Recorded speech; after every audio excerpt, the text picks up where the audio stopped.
In the name of Allah, the most gracious and the most merciful. Assalamu alaikum. I hope all of you will be fine. आज हम perception को understand करने की कोशिश करते हैं और देखते हैं कि हम परसेप्शन के साथ किस तरह डिसीजन मेकिंग करते हैं। परसेप्शन, सबसे पहले हम अगर आउटलाइन की बात करें तो सबसे पहले है कि व्हाट इज़ परसेप्शन, परसेप्शन क्या होती है, व्हाट इज़ इट्स इम्पोर्टेंस क्या है, factor influence perception, factor influence क्या है परसेप्शन के, पर्सन परसेप्शन क्या है, making judgement about other, frequently used shortcuts, how should decision be made, how are decisions actually made in organization, and last one, ethics in decision making. अब हम देखते हैं कि परसेप्शन है क्या। What is perception? Perception is a process by which individually organise and interpret. Perception एक process है जो हम इंडिविजुअली ऑर्गेनाइज करते हैं और इंटरप्रेट करते हैं देयर सेंसरी इम्प्रेशंस को, और in order to give meaning to their environment, और उसको हम क्या करते हैं, मीनिंग देते हैं। फॉर एग्जांपल कि एक आदमी है, हमने उसके बिहेवियर को जज किया, जो हमारे माइंड की थॉट्स थी, जो हमारे माइंड की थिंकिंग थी, उसको हमने इंटरप्रेट किया और ऑर्गेनाइज किया, और जो भी इमेज बनी दूसरे पर्सन्स के बिहेवियर की, उसको हमने एक मीनिंग दिया, वो परसेप्शन कहलाती है। वो क्या कहलाती है? वो परसेप्शन कहलाती है।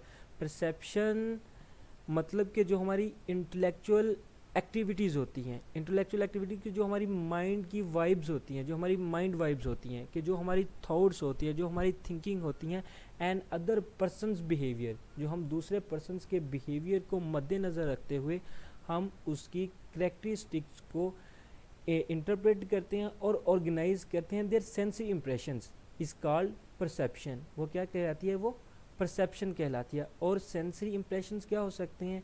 वो साइट हो सकती है, वो स्मेल हो सकती है, वो टेस्ट, टच और हियरिंग हो सकती है। अब हम ये जानेंगे कि what is its importance. Perception ज़रूरी क्यों है? परसेप्शन इतनी अहम क्यों है? Understanding perception is most important because people behavior is not based on reality but on their perception of reality। कि इसकी परसेप्शन को अंडरस्टैंड करना इज़ मोस्ट इम्पॉर्टेंट, कि परसेप्शन को अंडरस्टैंड करना बहुत ही अहम है, क्योंकि पीपल्स बिहेवियर, क्योंकि जो लोगों का behaviour is not based on reality, वो रियलिटी भी बेस्ड नहीं करता but on their perception of reality. Mean for example, peoples का जो बिहेवियर है हो सकता है इन सिचुएशंस इन टाइम वो और हो, और दूसरी सिचुएशन में उसका बिहेवियर और हो। सो इसलिए हमें परसेप्शन को अंडरस्टैंड करना बहुत ही इम्पोर्टेंट है।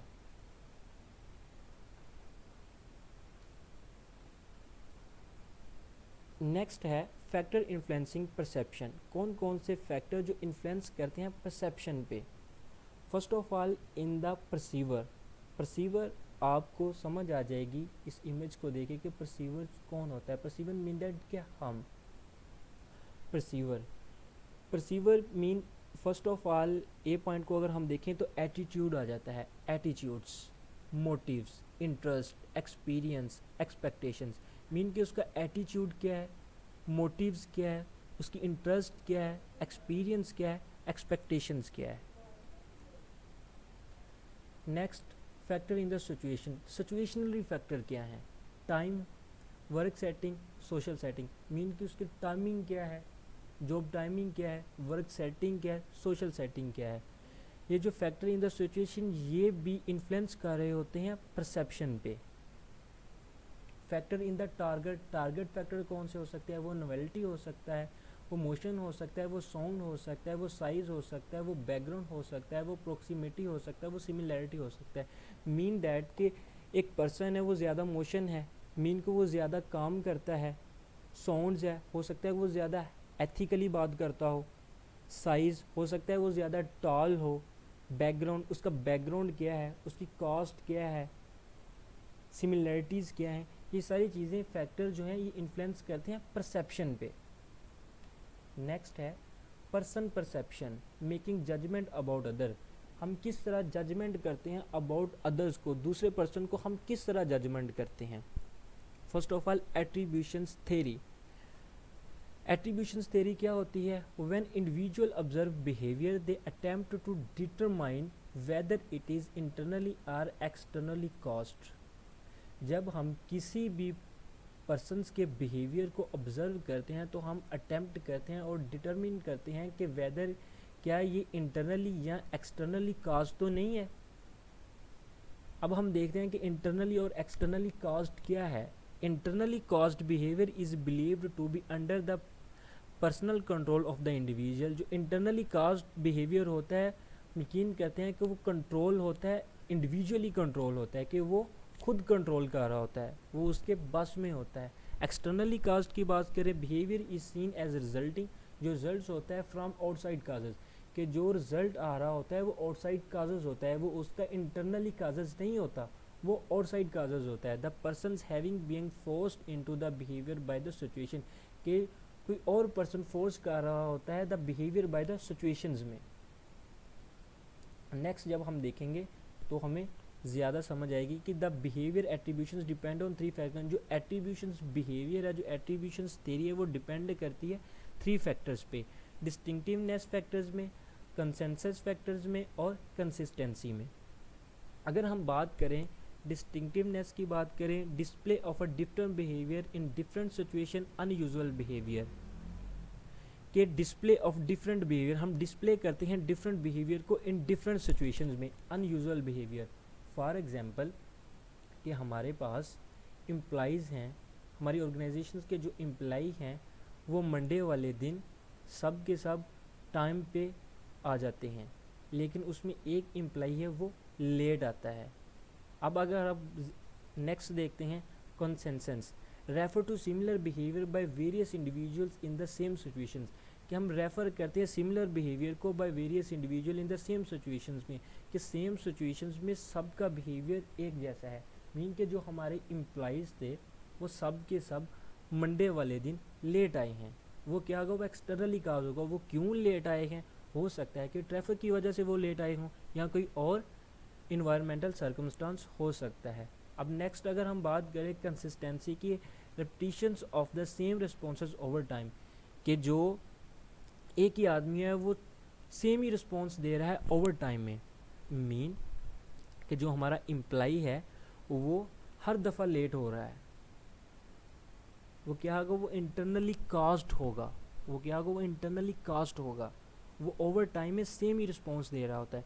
सो हम जज कर सकते हैं इन तीनों फैक्टर्स को मद्देनज़र रखते हुए, डिस्टिंक्टिवनेस को, कंसेंसस को और कंसिस्टेंसी को यूज़ करते हुए हम क्या कर सकते हैं, हम जजमेंट कर सकते हैं।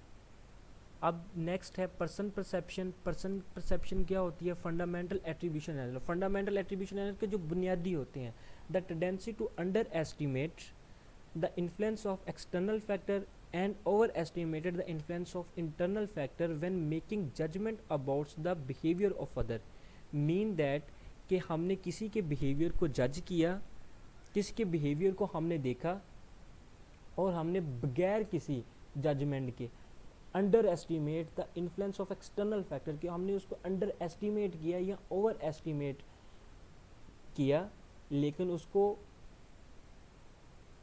हमने क्या किया, the tendency to underestimate the influence of external factor and overestimate the influence of internal factor when making judgement about the behaviour of other, कि हमने उसको जज नहीं किया, हमने उसको जजमेंट नहीं किया, बगैर किसी जजमेंट के अंडर एस्टिमेट के हमने उसको हम परसेप्शन दे दी, हमने डिसीजन मेकिंग कर दी। वो क्या होगा, वो फंडामेंटल एट्रीब्यूशंस एरर होगा, वो बुनियादी एरर होगा कि बगैर किसी जजमेंट के हमने डिसीजन मेकिंग कर दी।